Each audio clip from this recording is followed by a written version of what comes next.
Rebellions are built on hope.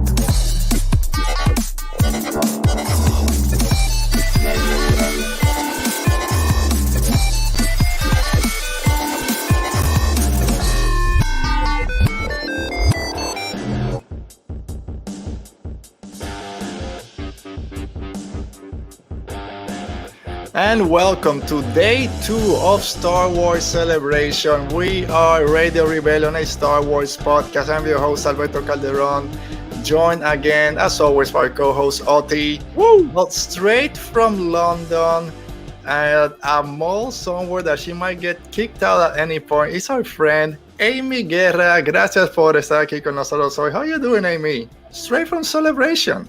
Yes, what a day. Very exhausting, but really exciting. Yeah, Oti, we were here yesterday, had a great time just breaking down all the news. Hi to that person that walked behind you. Breaking all the news from day one. And even though it wasn't as big as yesterday, there still was a lot of Star Wars love to them. We'll get into that. No, it was great. The stream was longer. A lot more was happening. It was a ton of fun. I as you said, I wasn't there and I'm tired. Yeah, dude. As we talk through it, because we just talked about it, the finest, the High Republic panel got shown about 2 hours after the panel ended. They did a live stream. I was like, dude, I'm too tired to go through this now all over again. But Amy, I know you weren't there yesterday. Today was your first day at Celebration. Is this your first Celebration? Have you been... Okay, so just take us through the process of all that and where we see you today. Okay. I mean, there was so much stress just getting there, like just especially flying from another country. And like we flew in literally this morning at like 2 a.m. Our plane landed. Oh my God. It's almost, I'm on like 2 hours of sleep right now. So this is great. Ooh, but it's going to be great. but yeah, I mean, there was so much stress of just the logistics that you could finally like, you pull up and you get into that like opening, like hallway and you're like, oh my goodness, I'm really here. And just to see like from the moment you walk in there, like just the cosplayers are phenomenal. Like you're just seeing these like mind-bending cosplays all over the place and just being like, oh my goodness, I'm with my people. Like everybody goes to Star Wars. This is so fun. So awesome. And the kids were both with me and just absolutely enthralled by everyone walking around in cosplay and just in shirts and that had fun logos. And so it was just fun immediately to be in that, like just that vibe. And we got there super late because we also had like a 1 hour standstill on the highway getting there. So wow. I didn't think we were even going to make our Ahsoka panel. And somehow because we got there so late, we missed all of the waiting. Like we didn't have any of the names and we had our lottery entry. So we just like walked right in with to the panel. So that was kind of nice. Like we didn't have any of the stress before after we got into the Excel Center. So yeah, it was just really cool to then immediately be seated and just like, they've got the hype man going on the stage and try to get people excited about Ahsoka and just and we were on a streaming stage, but even so, like that excitement of seeing the actual people on stage and being interviewed and just being like, oh wow, they're here in the building right now. Like it was really next door. It's right there. It's me alone in my house retweet checking Twitter and I get excited, so I can't imagine being in a room full of people seeing it happen. The energy of like everyone around as soon as any little thing is announced and everyone's just like the whole room it was really phenomenal to experience. So yeah, it was a cool first day for us. Yeah. I mean, it's awesome. We'll get through, especially when we talk about Ahsoka. I want to hear your thoughts on the Ahsoka panel, just being there. But again, I'm going to commend you for being here. It's like 10 o'clock at night over there. I sent you the link for this show last night on my end. It was like 10 on my end. So it's like 5 a.m. And you're, oh, thanks, I got it. I'm like, what are you doing? You just got there. I'm on like 2 hours of sleep. I want to ask you a question, Amy. So for people who have not been there, if you miss a panel, is there like things to do on the floor and around everything? Yeah, actually, we experienced that a little bit. We were actually, Lucas, my son, he was trying to get into the Clone Wars anniversary panel, which closed standby like 2 hours before the panel even started. So we barely missed it. We were planning to meet up with a couple people to wait, and we all missed that. So we ended up like kind of just walking around then, like, okay, well, we don't have anything on the agenda now, so let's just walk around. And there's so many. We actually stopped by the live stage, and they were interviewing Anthony Daniels, and that was really cool.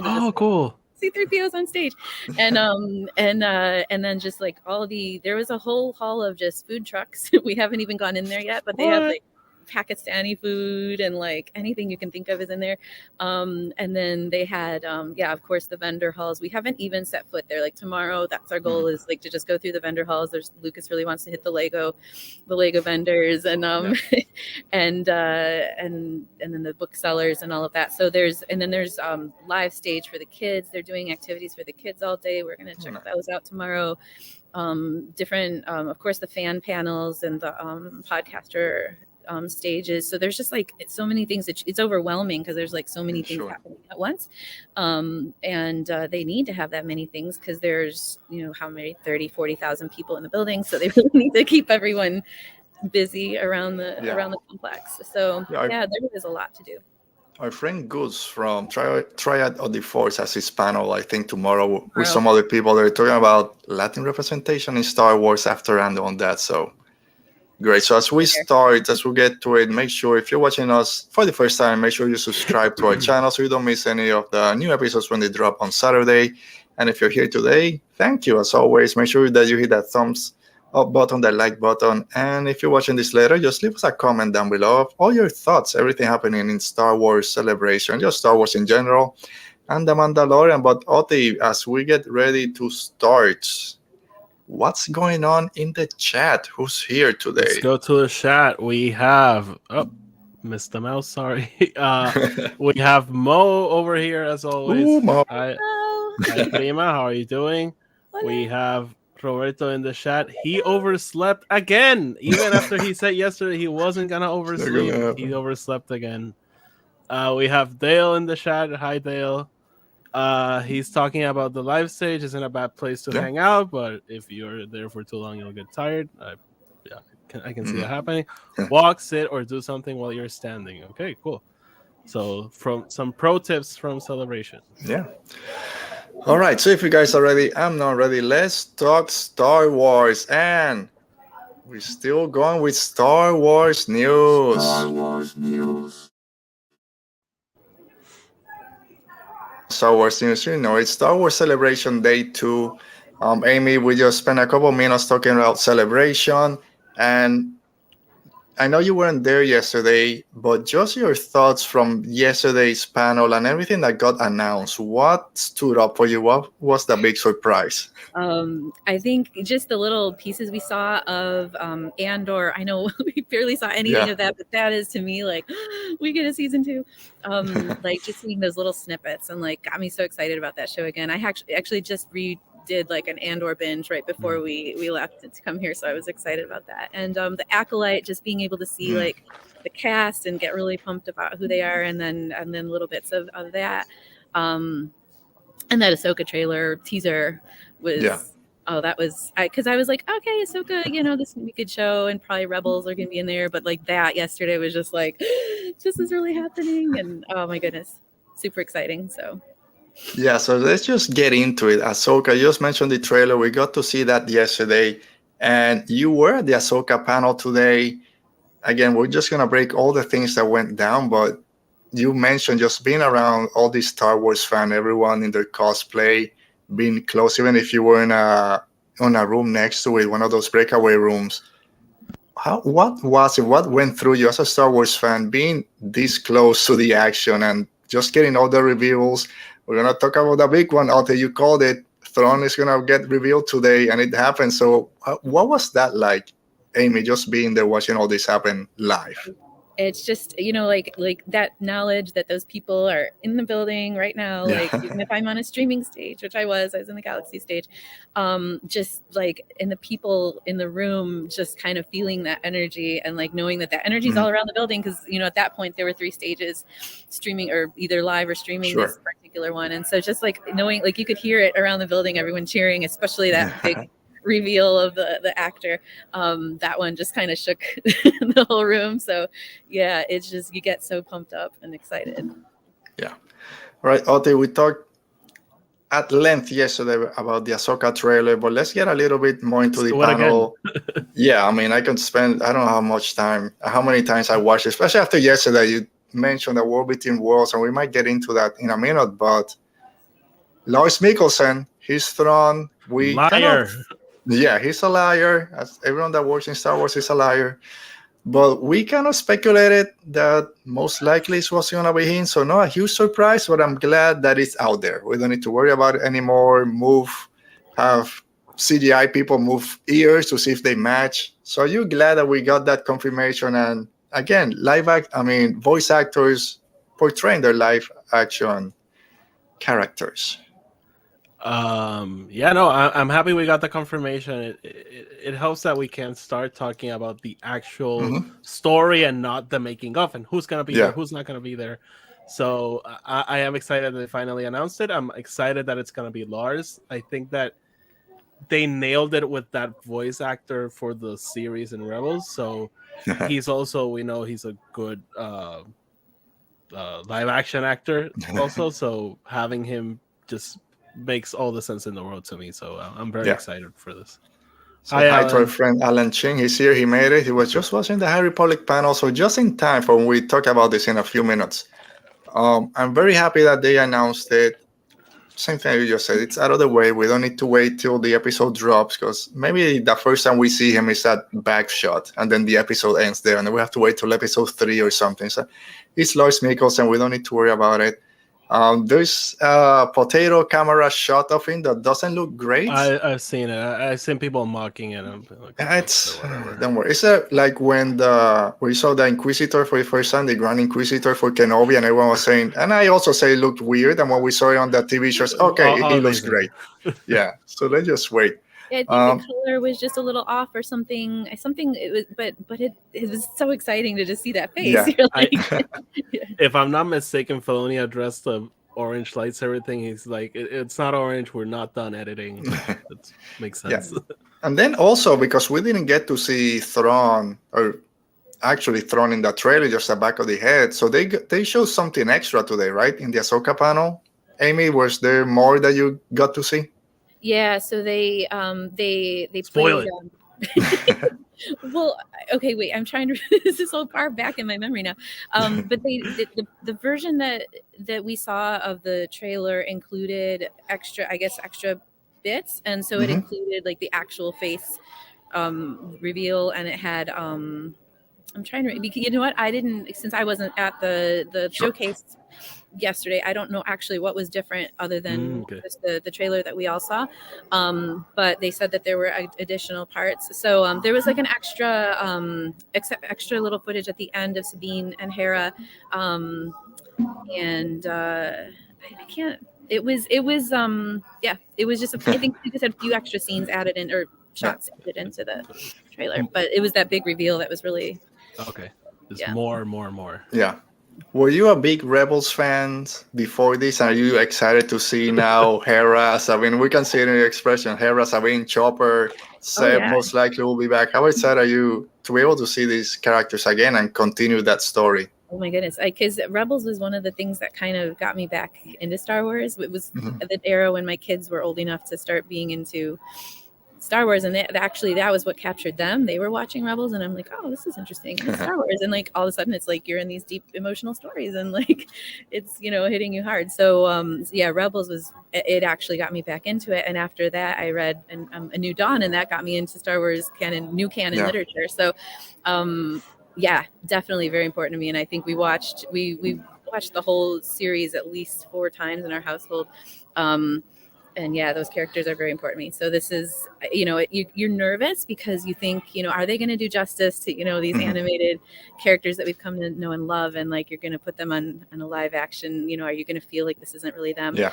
And so far, like just seeing that the casting is so perfectly done, like you feel like this is really going to be Sabine. This is really Hera. Like they really have all the the energy and the mannerisms. It's all the same. So it's really exciting to see how they did that. Yeah.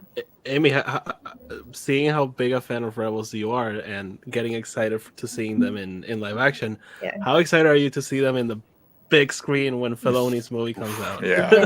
So wild. I haven't even processed that. I just had the thought of sitting with my dad in a Star Wars in a movie theater watching Star Wars and having to explain who Hera is, and that's just blowing my mind. It's gonna be something because Rebels was the Star Wars series I started watching with my daughter, and she loves Sabine, loves Chopper, has I don't know how many pillows and things about Chopper. So it might be one that, even though she usually goes with me afterwards for my second or third viewing, might be one that I take her from the first one. Even though all the Mandalorian stuff, all that she watches, but I think that Rebel thing is gonna really hit So her. And exciting. all the kids that grew up with Rebels are, man. I said it yesterday. Sometimes I get grumpy about Filoni and the stories he tells, but at least Ahsoka looks very promising. Yes.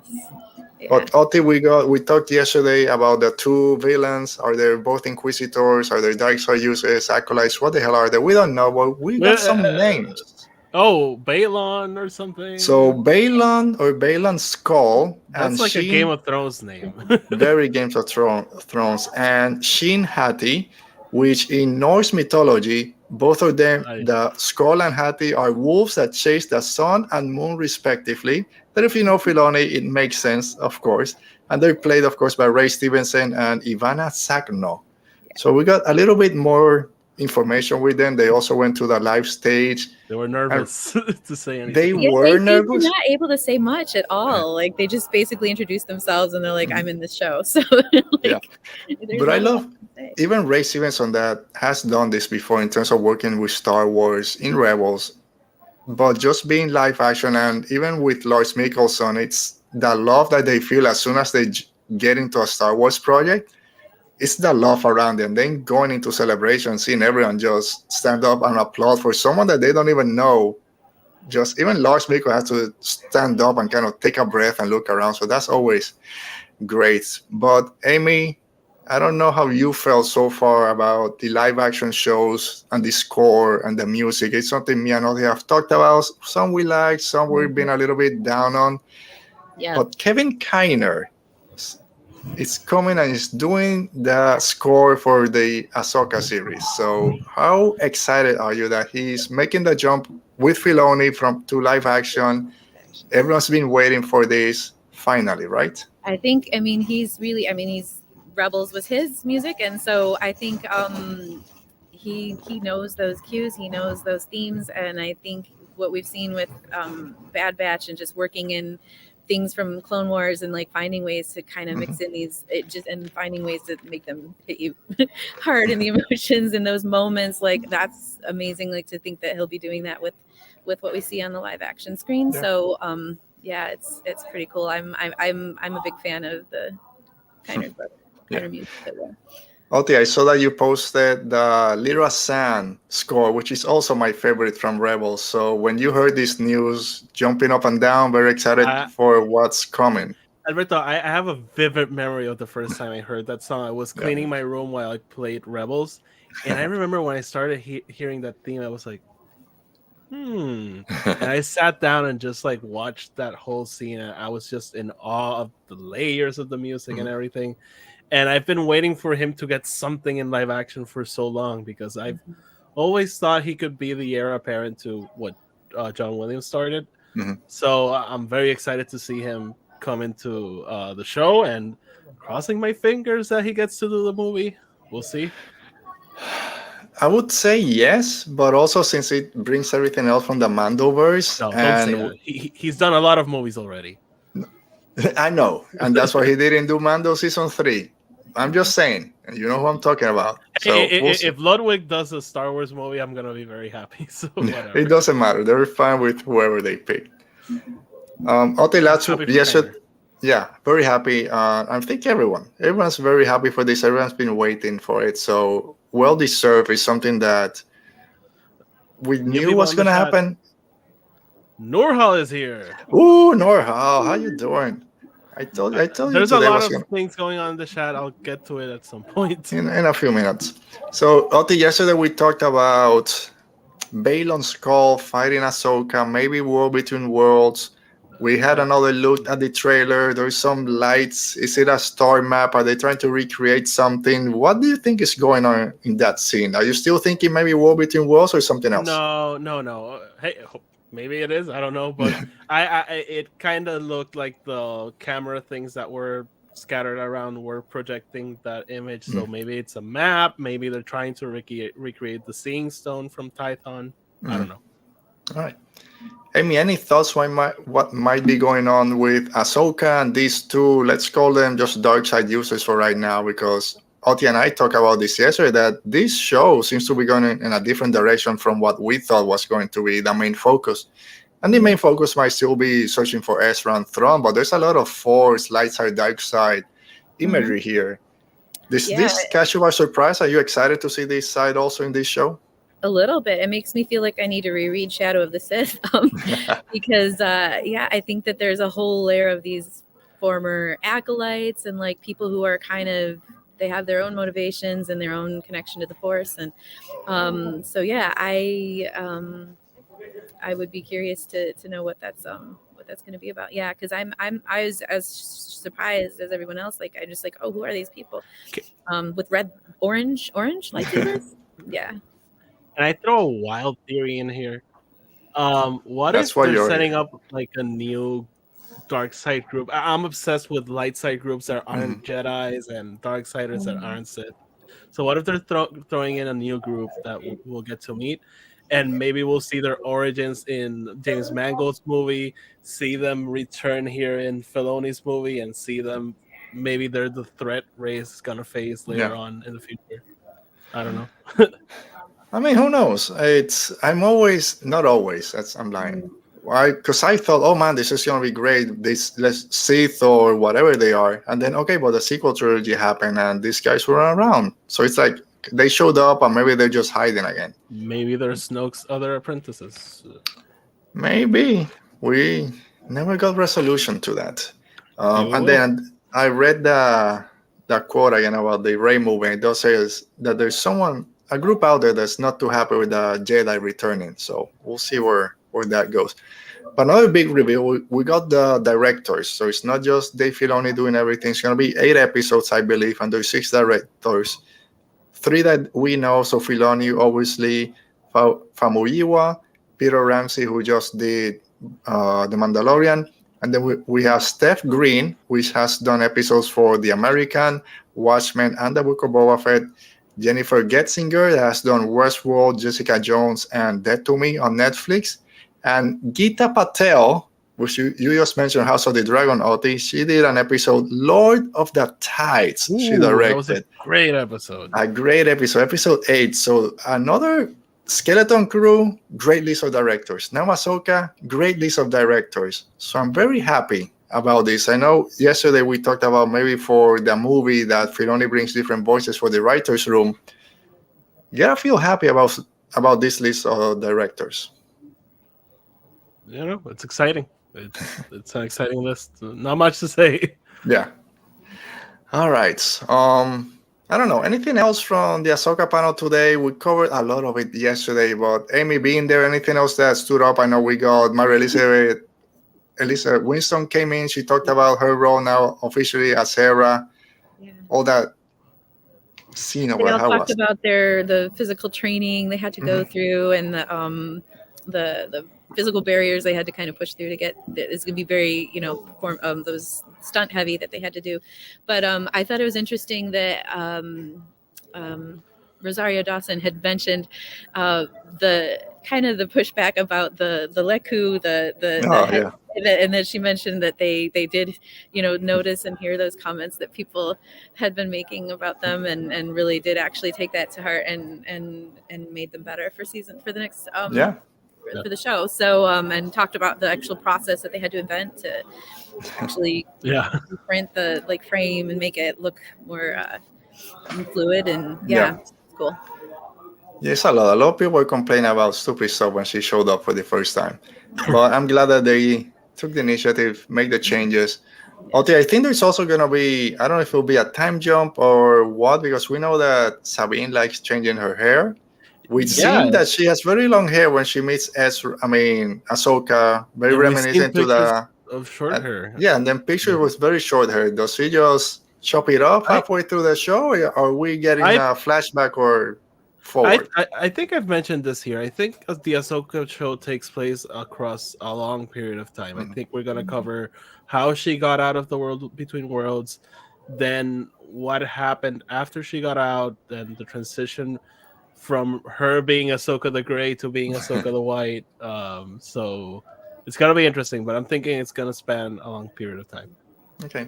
Amy, do you think similar? This is not going to be a 3-month show. It's going to be maybe a couple of years that we see Ahsoka's life. I feel like there's so much story that needs to be told and so many questions that we have that it would be like anticlimactic to just sort of drop answers and just move on. Like, I feel like we want to see the process. So hopefully we do get that through kind of a time period. All right. And then we got a lot of good looks at Hera in live action, which looks great, I'll say. And very nitpicky, but she looks younger now than she did in Rebels, which is about 25 years before this. But whatever, it doesn't matter. Look at Katie Sackhoff, which in real life looks very young to her age. So maybe time has changed her. She has. Do you think we'll see whatever his name is, her son with Jason? Yeah. I'm a little surprised we didn't see any teased anything of him. Yeah. The bomb Filoni threw and never said anything about it. They have to address it, right? Like, I mean, there. I mean, he has to be like what, 20 something at this point. Who knows with time in that Mandoverse? He's 46 he's now. 47. He's Hera's a grandfather. Jedi Master now. Which has a little long ears instead of Leikus and maybe half a green skin. I don't know if that's how it works when you mix species, but we're not biologists or geneticists. Oti, I know the chat is going wild. You don't need to go through all the comments, but what are some of the comments out there from our fans talking about Ahsoka? Alan Shing is commenting that including Hu Yang gives him the idea that there's gonna be some Asian Force artifacts / working involved in the big story. Yeah. And I agree, we kind of see her going to tombs and things, so it's gonna be interesting to see what she's looking for. Norhouse says, I'm curious if the orange lightsabers are part of the acolytes from the Beyond mentioned in the Aftermath trilogy. I think Filoni said that they're red, but they haven't finished editing. But that could also be a misdirect. I don't know. So, and also, we mentioned yesterday in Master and Apprentice those fake Kybers. Yes, the synthetic Kyber. Oh, there you go. Yep. But most likely they're still working on it. Yeah. Let's see. You guys are putting a lot of things in here. Let's see. My God. You want me to talking while I find other comments to put up. All right. So, Amy, after you walked out of the Ahsoka panel, we talked a little bit I think we talked about this before we started, but yesterday we mentioned that the pictures coming out of there is that it's wall to wall, shoulder to shoulder, you can't move. Now being Saturday, the second day of your first day there, was that the feeling being there? Or was it something that you could at least semi comfortably be moving around? Yeah, I was a little nervous seeing those photos, and I was, yesterday I was still back home in Morocco and really having second thoughts about whether we should be doing this, because it's just, you don't want to do all this and then not even get to enjoy anything. That would really be unfortunate. So, so I was a little nervous, but I thought we'll just see what happens. And so I was really pleasantly surprised today that I think things in general were moving a lot smoother. We didn't experience any crowded corridors, not excessively crowded. We never felt like it at wall to wall. That I never saw any of that. I think they were doing a little better at moving people around.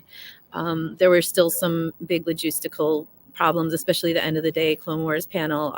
That was a big mess, and pretty much everyone was dissatisfied with what happened.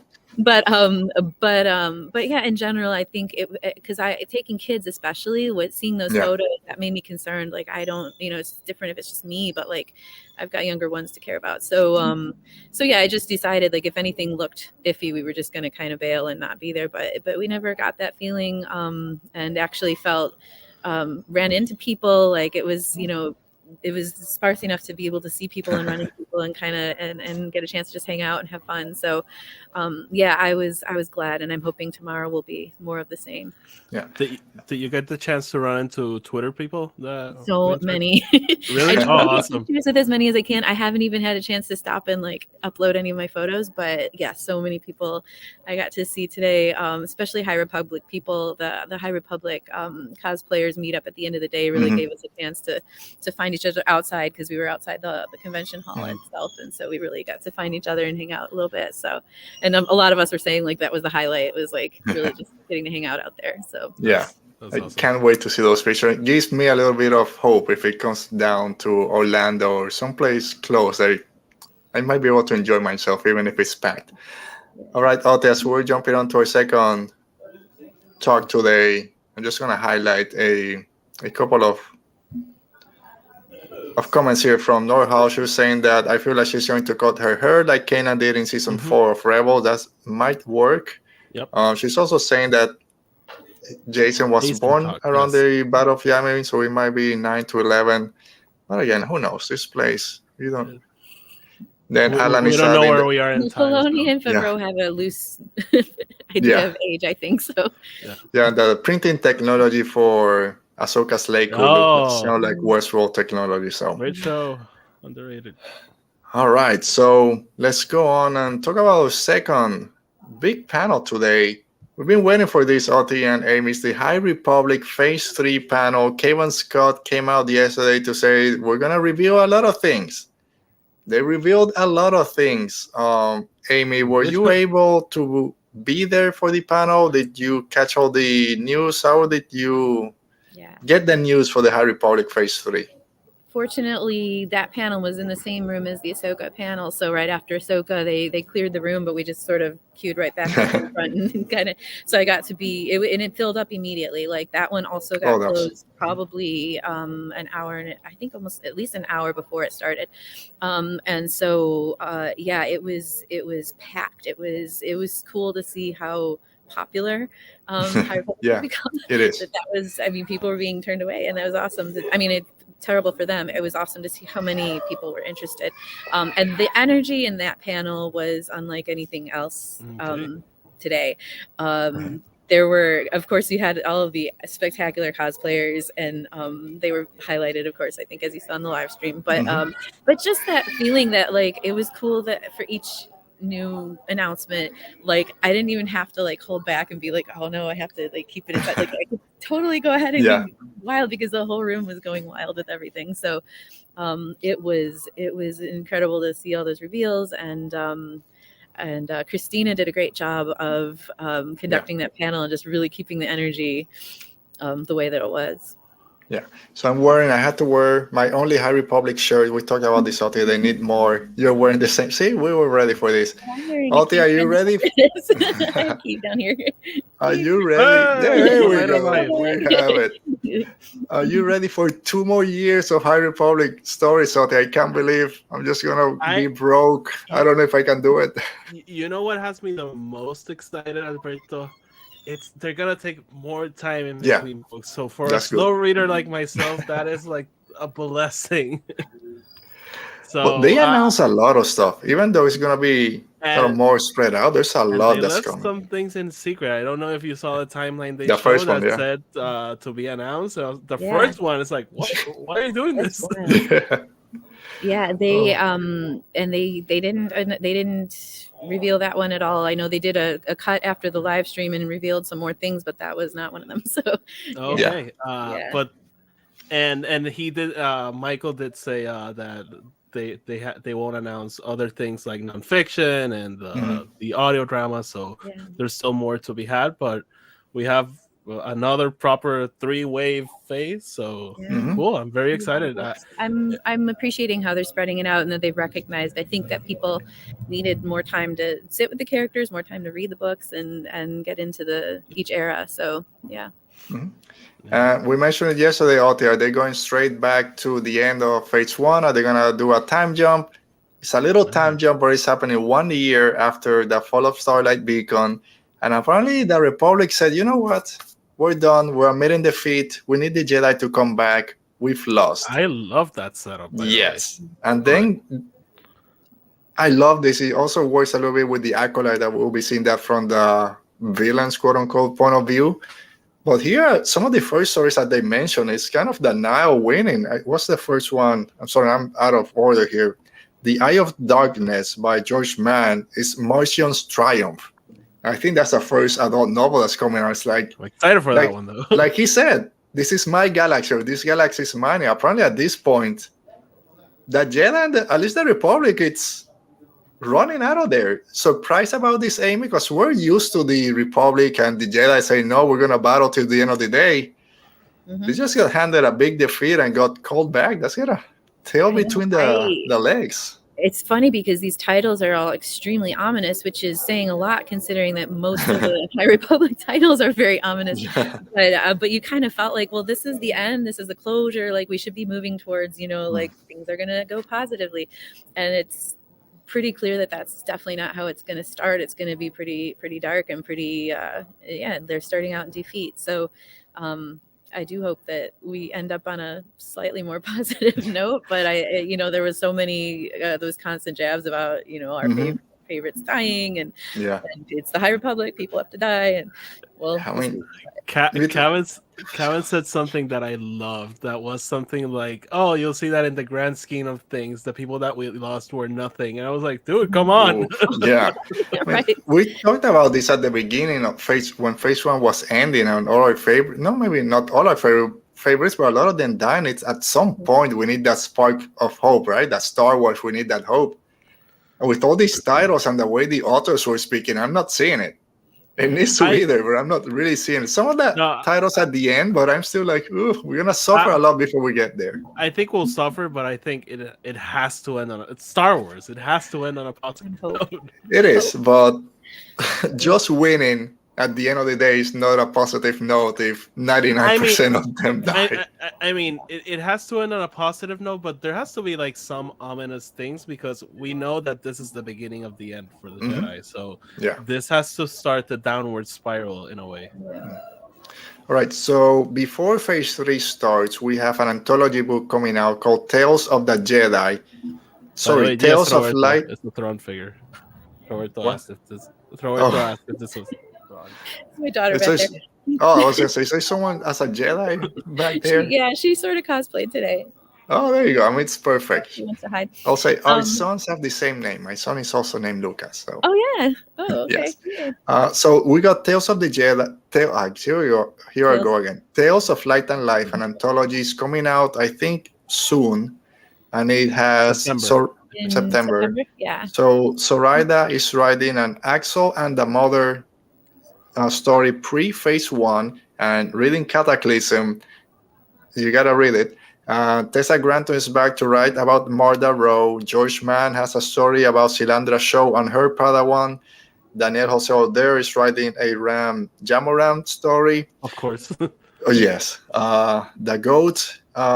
Claudia Gray is writing Afi, Leox, and Geode, our favorites. 1 day, 1 week, and 1 month after the fall of Starlight Beacon. That has me very excited. Justina Ireland is returning with Vernestra Rowe, dealing with the fall of Starlight. We'll talk about Vernestra in a few minutes. Charles Soule, that has been away from most of the books doing comics, has a bell searching for Buriaga. Buri, love to see you soon. Kevin Scott, Jedi Master Keith Trent is after Phase 3, so that's very important. Yeah. And then I think I have a name here that my autocorrect just messed it up, but after Phase 1, there's 2 new characters that may show up in Phase 3. Actually, that's Lydia Kang is writing a story after Phase 1. Some characters that might show up in Phase 3. Amy, any of those stand out to you that you're really excited to read, or just all of them? Oh man, it's really cool because of the idea that the way these are all going to bridge all of the stories that we've already gotten and kind of fill in some missing pieces. So it was really each one was announced, I'm like, yes, that's a story we need. Yes, that's a story we need. So I think the one that stands out, of course, to me, I love Keeve. She's my favorite, and I'm really excited to see what happens with her as a Jedi Master and how that might speak to her ominous perhaps future with the Jedi. I still believe that it's just a matter of her falling out with the Jedi. I think she's light inside, and that's what she'll always be. But we'll see. I'm curious what happens with her. And I think that the Claudia Gray story, like you said, that format, 1 day, 1 week, 1 month after the fall. I feel like she may have been inspired a bit by Charles Soule's Eight Billion Genies, which is a similar, it's like 8 minutes after, 8 days after, and it kind of looks at the different the passage of time that way. And I wonder if that's an inspiration. But I'm interested in that story as well. I wasn't always a huge fan of the Vessel crew, but they grow on you, and how dare you? And I just think that format, to me, that's interesting. It's just that format, and also just finding out what is the aftermath of Starlight, and how does that affect people that are not Jedi, which is that crew. So yeah, I'm very excited for this book, Alberto, and I wasn't at all, because I remember when Stories of Light and Dark, I think was called, came out. I read it and I didn't really like it. Or I think it was the Clone Wars. I think it was Heroes and Villains or something like that. I don't know. I didn't really like that. Light and Dark Clone Wars anthology. It was Light and Dark. Okay, so I didn't really love that book, and when I saw this one, I was like, it's more of the same. Okay, but hearing them talk about it, I'm very excited. I'm very excited for the Keeve one. I'm excited to see, and we'll get to the books, but how does Keeve go from knight to master in like 1 year? Like, what the hell happened there? I mean, she goes through a lot. Yeah. She teaches Avar a lesson, basically, but what? So that's exciting. But I want to see Charles' story, which takes place with Bell and Loden, and then Bell looking for Buryaga. I'm trying to see what's going to happen in that story, and the Justina one, because I love Vernestra. Today's a good Vernestra day, and I like what they described with the story. She's grieving, and we get to see her use the light whip. So is she going on a rampage or something? I'm excited.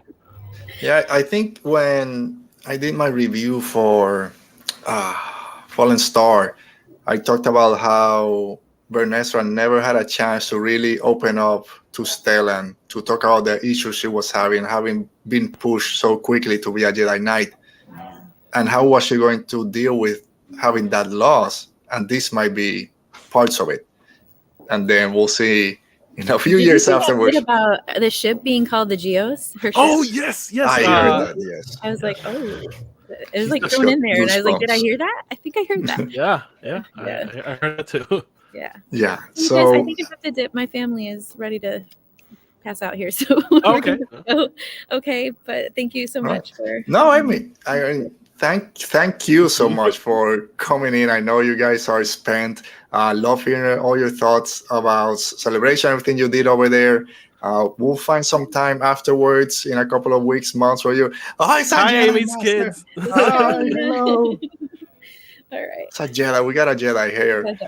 We'll find time in a couple of weeks, months, whenever we get a chance, just to get you back, have a full show, and just go over something at that point. But thank you. Have a nice night, morning almost over there. Go to sleep, Amy. Bye. That's what I'm trying to get. All right, Amy. Thank you so much for being here. We'll talk to you later. I'll go one. Okay. Yeah. Okay. Oh man, that was great. And I love how she's all the way in London. Her signal is better than both of ours. It's like, she's on a phone in a mall in London at 10 at night, and it's better reception than we have here. Wow. But it worked. So yeah, Tales of Light and whatever it's called, I forgot already. Light and Life. Very interested for a lot of those stories. But let's jump real quick out into the books. We probably won't talk about each one of them. We already mentioned George Mann has the Eye of Darkness, which is a Maelstrom Road Triumph novel. Escape from Valo is older, and Alyssa Wong is coming. It has joined the High Republic authors. They're doing a middle grade book. Defy the Storm, Justina Island and Tessa Granton are joining up again to talk. It's a book about Vern and Avon Starros that's coming in March of 2024. So we got time. Glad to see Avon back. It's been a while. Yes, I love Avon. I mean, yeah, I love Avon, but I love Vern more. Temptation of the Force, Tessa Granton writing another adult novel. And Charles Soules is returning for an adult novel in spring 2025. I think this is Last one that one. closes it all off. Trials of the Jedi, He- which is also the name of Phase 3. He said it was the last adult book, but he kind of alluded that it wasn't the last story Okay. in the initiative. So, Which might be similar to Phase 2, because I think Cataclysm is the last adult book, with Path of Darkness being a YA book. Exactly. Yeah. But he started it all with Light of the Jedi, ends it with at least the novel side with Trials of the Jedi. So very excited for Charles Soules to come back to the book world. Yeah, it's been a while since it's been here. So Yeah. So we also have Josh Mann again, Tears of the Nameless, a YA book. Into the Light from Claudia Gray. You know me, Into the Dark is my favorite Star Wars book of all time at the moment. This is going to go right next to it. So Into the Light has me very excited. And then I think those are all the books that they announced. So I think there's one more that I left. And of course, all the comics that are going to be in between. Any of those really stand out that you are really excited for? Eye of Darkness, a story about my boy. Yeah. That first one. That's going to be. It also has Elsar and Avar, so we'll see what's going on. Yeah, that first one is just going to set up everything. And I'm so excited and interested to see why they just said, you know what, we just got to regroup and just go back to Coruscant and figure things out. I know we'll get to that, but I'm excited to see how this triggers the events of Acolyte. And I'm excited to see how the Jedi are going to start transitioning into the prequels, and when they are we going to see them start shutting down the outposts all across the galaxy? Like, that has me like the most excited. So I'm very excited for that first one, and then of course Trials of the Jedi by Charles Soules and Into the Light by Claudia Gray, the ones that stand up to me. But I'm excited for all of them. I mean, as soon as I start reading them, we don't have a lot to wait because it starts this fall. November 14. We have till spring of 2025 to finish this. I'm saying like 8 books. I know they said wave 1. We're talking about the first ones. I don't know where wave 1 ends and wave 2 starts. And if there's more books that haven't gotten announced or more stories, so we'll see how that goes. Alan Ching, by the way, says that every author that started adult, young adult, and middle grades gets to they basically end how they started the initiative. So we'll see. All right, and then for some reason they called a director, a show producer that's working on a little show called The Acolyte, which we talk here. Alti, you're 100% right. These are all new characters. No one's gonna show up from the High Republic. Boom, you know what? Look who's here. It's Vernestra Rowe, and she's going to be in The Acolyte. I freaking died. Yes. She doesn't look like the Vernestra that we know. She's been through something. She's been through a lot. It's been a lot of years also. We don't know exactly where that image, at what time that image comes from. 100 years, more or less. I don't know how long Miri Allen's last. Does this mean that Barriss Offee can be alive like way after episode 9? Yeah, she's there with Rey. And by the way, yes, Mo, live action light whip. Yes, give me that. I love that. I'm thinking, and she's played by Rebecca Henderson, which is just for her name, Leslie Headland's wife. So, oh really? I think that's what she said. I think she said I couldn't do this and not cast my wife as. I knew her wife was in the show. I didn't know it was Rebecca Henderson. I'm pretty sure that's her. Okay. I might be wrong. I don't follow this. Is this more than a one-off? I think she'll be there for one episode, maybe to kind of set what happened before. I don't see her as a main character in the show. No, I don't think she's the main character of the show, but she was announced when the cast was announced. Okay. So I think she has a role because they announced it here way in advance rather than have us wait and have that surprise cameo. So I'm thinking she's maybe not a main character at all, but maybe a character we see every other episode or something. Okay. I mean, I'll take all the Vanessa role I can get. She doesn't have her long black purple hair, head shave, or maybe it's very tight, and the picture, which is again, it's just someone taking a picture of a screen. I don't know how many meters away. But the design itself look great. She looks like she's been stranded somewhere for 150 years. Yeah, just looking for Stella and Geos under the ocean. Swimming. Alberto, can we quickly talk about Leslie Hetland? Because I saw the quotes people tweeted out of her, and it was very similar to what she was talking about in Let's go in the live stage. So again, every time she speaks, I'm like, give me the show, because she got emotional talking and just talking how much Star Wars means to her, and just saying like, hey, you don't have to like the Acolyte. I made it for you, but you don't have to like it. It's fine. Like what you like. Be respectful. And that's the kind of people we need in this franchise. And I'm so happy to see what she's doing. And this is just the beginning of her as a Star Wars storyteller. And I don't know if Acolyte's going to have 10 seasons, but I hope it does. So we get to see Leslie Hetland return to Celebration over and over again. I mean, I don't have anything more to add, but she's someone which was what I was getting at when we talked a little bit about Ray Stevenson, Lodge Mickelson, all those people that come into Star Wars because they have this love for Star Wars, and as soon as they get into the family, which they said 20 times, it's true, and they're finally living that dream that they have. And then just as a filmmaker, she's great, and being able to play in the sandbox, and like you keep saying every time we talked about her, every time she starts talking about the Acolyte, we all get more and more and more excited. So I really just hope that this keeps going and going. And again, she got emotional talking about how Star Wars saved her life, and when there was nothing else, she read all the EU books and the prequels. She kept going back to Phantom Menace. So very excited for a lot about Phantom Menace. Yeah. And I just want to mention, Alberto, next Celebration will be right after High Republic ends. So 2025, dude. That panel's gonna be amazing.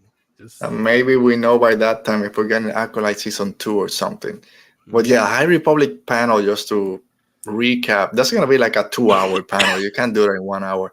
No. And I'm just gonna highlight, Michael, I'm about to kick you out. I know you're joking. It's just a fire cannon for real. Yeah. I know you. I saw the interview, Alberto, by the way. It was phenomenal. Okay. She's right. And she was also on the stage today. She's like our boss coming to see the employees, and addressing all of us. Yeah, she was there for like 5 minutes today, but it's great to see her. Yeah. All she right. Just has like the swagger to her. All right. So we all love everything they said for the High Republic. And then, Oti, they mentioned, and you mentioned it, Tales of the Jedi Season 2 was announced. Filoni mentioned it during the Clone Wars 15-year panel. No idea who's coming, what stories they're telling. The people on Twitter were nuts. Everyone's really excited for Season 2. I'll be the downer. I enjoyed first season and didn't love it. Are you excited for Season 2 of Tales of the Jedi? I am not an old grump, so yes, I am excited for this. You can talk for a few minutes. Yesterday you left. Oh my god, you kicked yourself out. Okay. So, no, I'm excited for Tales of the Jedi Season 2. It's I loved the first season, so seeing more, and I love the thing I like the most about the announcement was what Filoni said. He said he's coming back to tell some stories that he had already written and he wants to tell, but he's also going to use it as a vehicle to prop other creators up and have them come in and tell their stories and hopefully continue that legacy. And this is what Star Wars is. Learning, taking what you learn, passing it to the next generation, and have them become the masters. All right, so it's going to be interesting to see which stories get told. Right? All right, so that kind of wraps it up for day 2 of Celebration. We also had the 40th anniversary panel for Return of the Jedi. Everyone was there. Harrison Ford and Mark Hamill couldn't make it, but they sent some video messages.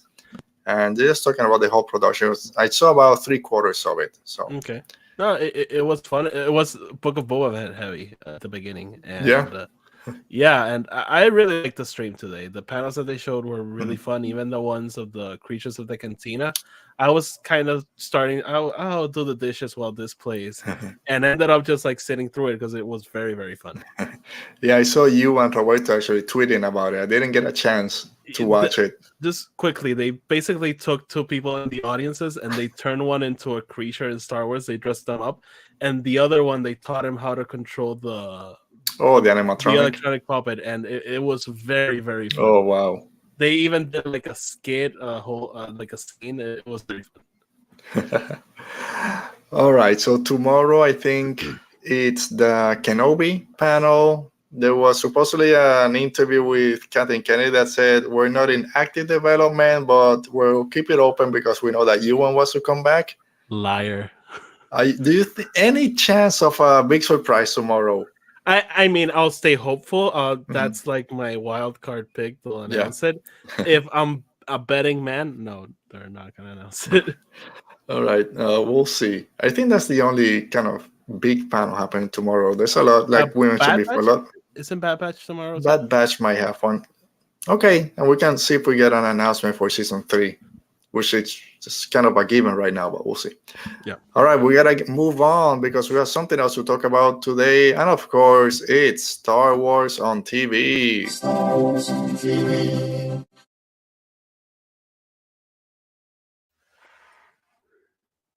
OT, Star Wars on TV. No Bad Batch, but it's the Mandalorian Season 3, Episode 6, Guns for Hire. I even saw people complaining, oh, they didn't follow the naming of doing the blank. And our friend Norhouse was in the chat when well, they've been doing this in Season 1 and Season 2, so just shut up. A lot of talk about this episode, OT, and we'll get into it, but did you enjoy this episode? Were you thrown off? Did you care? It's Star Wars. Let's have fun. I love this episode, Alberto. Was did it throw me off? Yeah, 100%. Did it take me out of it? 100%. But I love this episode, 100%. I feel like Mandalorian is I don't know how to say it in English. Basically doing all the whimsical things that Andor didn't do. They're like meeting that quota of whimsy. Because this was a very, very silly episode. It was a ball of cheese. And even thinking, Alberto, I feel like this episode came out like a year ago. Like it's so much has happened in between. It's been like 4 days. Yeah, it's still we're closer to it than to the next one. Yes, Mo. This was a fever dream. Precise. That you took the words out of my mouth. I think it didn't happen. We all took edibles or something. I was high on Jack Black. We'll get to Jack Black in a minute, and what we talked about, we're setting it up for cameos. If this was episode 2 or episode 3 of the season, no one would care. I know people are caring because we're coming to the end. So it's like, why are they doing this episode now? So I understand the placement is a little weird. And not complain, but one of my issues with the big episode, the Andor Field, the Coruscant one, was the middle part doesn't feel like the Mandalorian. The end caps do feel like the Mandalorian. The middle part is too serious. This is that same thing, but completely opposite. It's too silly, right? It fits a little bit more in Mando world. The end caps were great. That's the story we're following. This middle part didn't fit. I just had a ball with it. Was it my favorite? No. Did I have fun? 100%. That's the thing. I love the episode. I wouldn't rank it nowhere near my favorite Mandalorian episodes. It would probably be close to the bottom, actually. But I loved it. I had a ton of fun. Ever since the episode started, I was literally like, what is happening? Like, what is this? Quarren first in her tank. I mean, is she a captain? Is she a prisoner? Is she just in the aquarium? And then the tank that turned into a share, like, which was it was awesome. And then it was cool. Forbidden Romance with the Mon Calamari. I love. There was an awesome shot when we see the ship and we see all the Mandalorians from behind. Like, ooh. But what a wild episode. Bryce Dallas Howard, God bless you. Like so many tones going into this one. Yeah, because it starts a little bit dark in It's just terms. pretty standard. Yeah. It felt a lot like Star Trek, I would say, that those first 5 minutes felt more like Star Trek than Star Wars. Sure. But I love seeing the Quarren just speaking their alien language. Oh, we gotta go back to Trask. Then the Empire. I didn't know the Empire was here. We gotta pay these warlords just for protection. And then I love how they first go, can we fight them? Not really. Okay, then let me. Oh, sorry. Basic is not my first language. I didn't mean to offend you. No. We just gotta take the prince or whoever it was back to. I'm leaving this up there. Yeah, just stay there for a little bit. Norhal, guess what's happening behind that book? Don't show it. We'll get blocked. No, I can't show it. But guess what's happening behind that book? But anyway, we talked about this last week. Where's the other Mandalorians that left Bo-Katan? I've been saying that this is coming to a head. There's gonna have a clash of new kind of where everyone heads at, and we got a little bit about that at the end.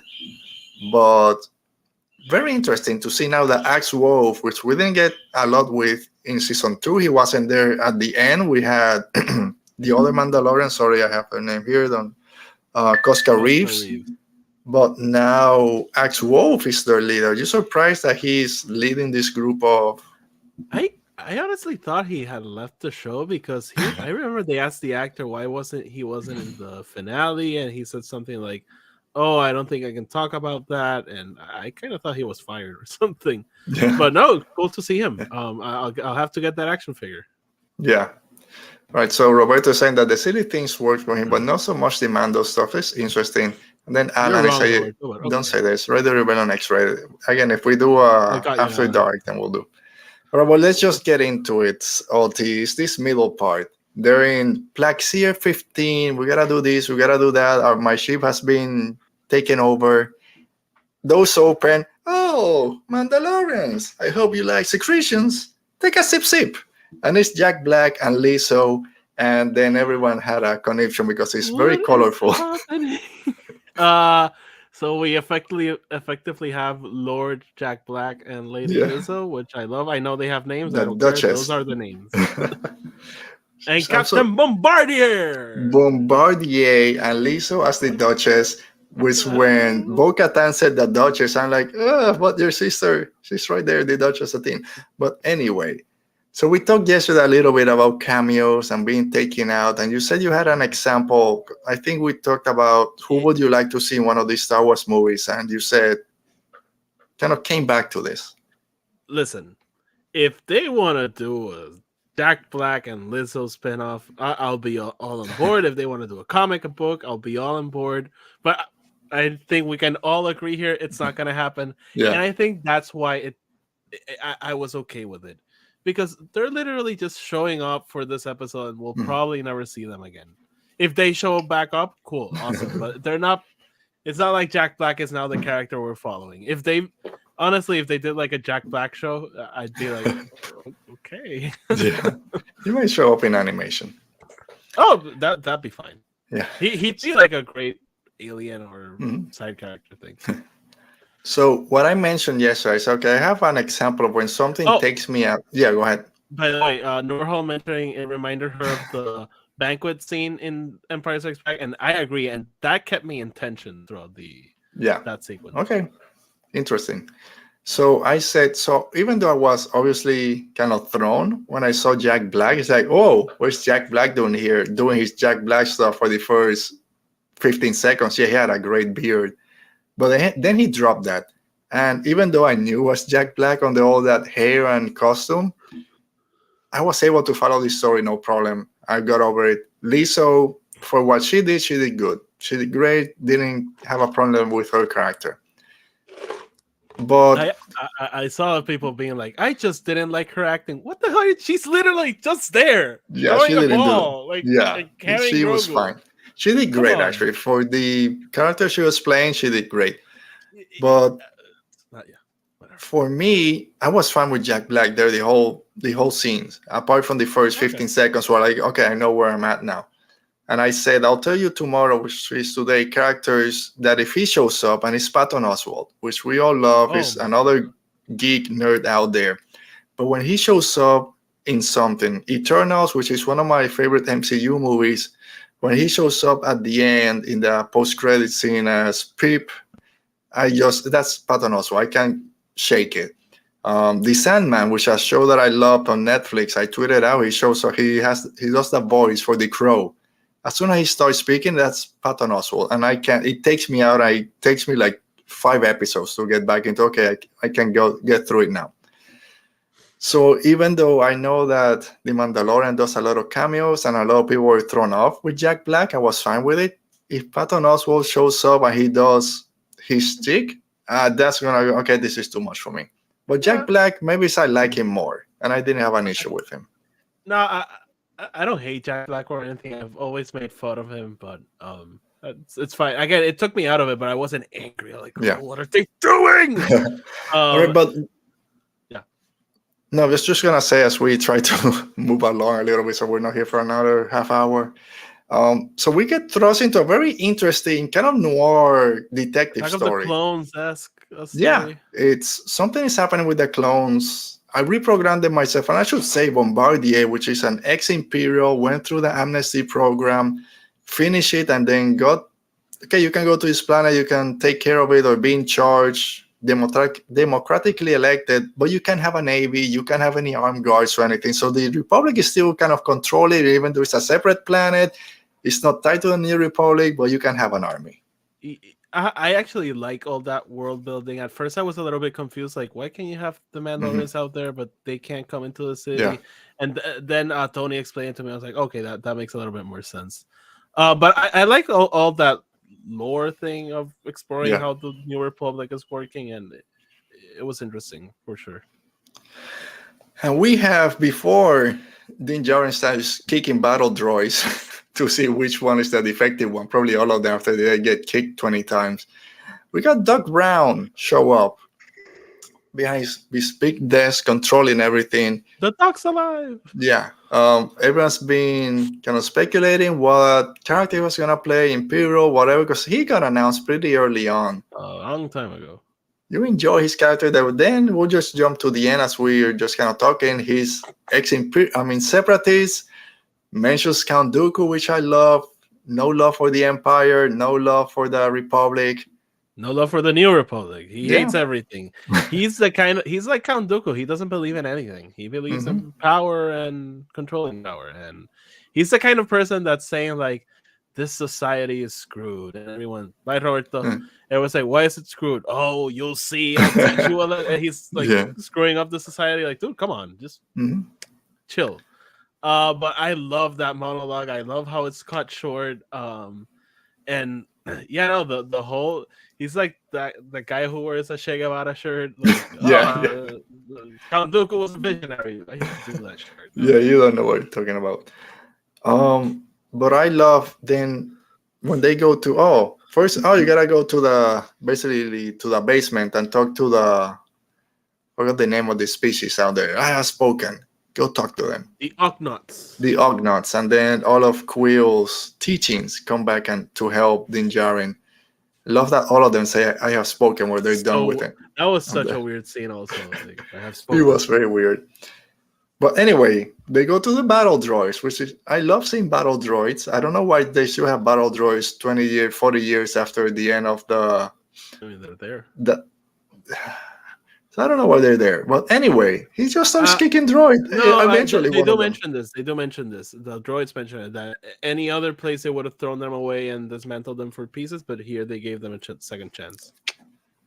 Probably don't get battle droids. Oh, come on, Alberto. We can't get grumpy about everything. No, I love them. I love seeing B1s in live action. Their voice is great, still works, and I know it's a TV show. They gotta get it working. There's like 100 B2 battle droids, and the third one that he kicks is the one that's damaged. And he moves pretty fast. I thought B2 battle droids, those super battle droids, were a little bit slower. It's running away. Oh my god! Did you enjoy all that scene, which then led to going to this The endurance CSI? They found the nanobots and the writing. I love the torture droid, which was white. Can't wait to get that as a Black Series or whatever, and then just go crazy. And of course, that leads to the droid bar.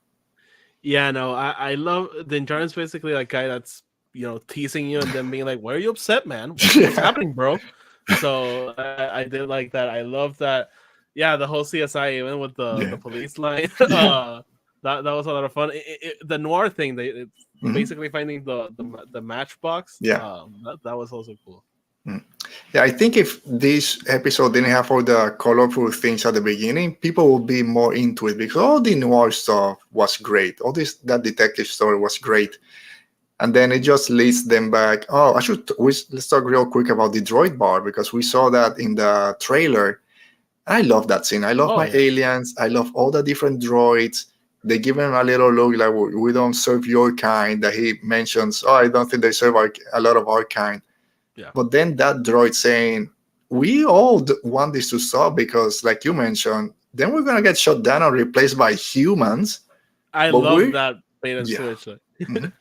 But we have a longer lifespan. We can keep working. We just want to be here, which is what you mentioned at the beginning. The New Republic was going to get rid of those battle droids. These are just regular working droids that are suffering. That's why just L3, where are you, L3? Droid Rebellion and Droid Rights. We'll be happy here. So happy. So again, even though that beginning and everything in Plaxier 15 inside those domes, which again, when the trailer came out, they went, the Dome series, Kalevala, everything's fixed. Now this is a new planet, very different. Yeah. But it all leads to the end, which I'll say was a little bit quick, how everything got resolved, but we're getting to the end, so we gotta move it. It was a weird bookend.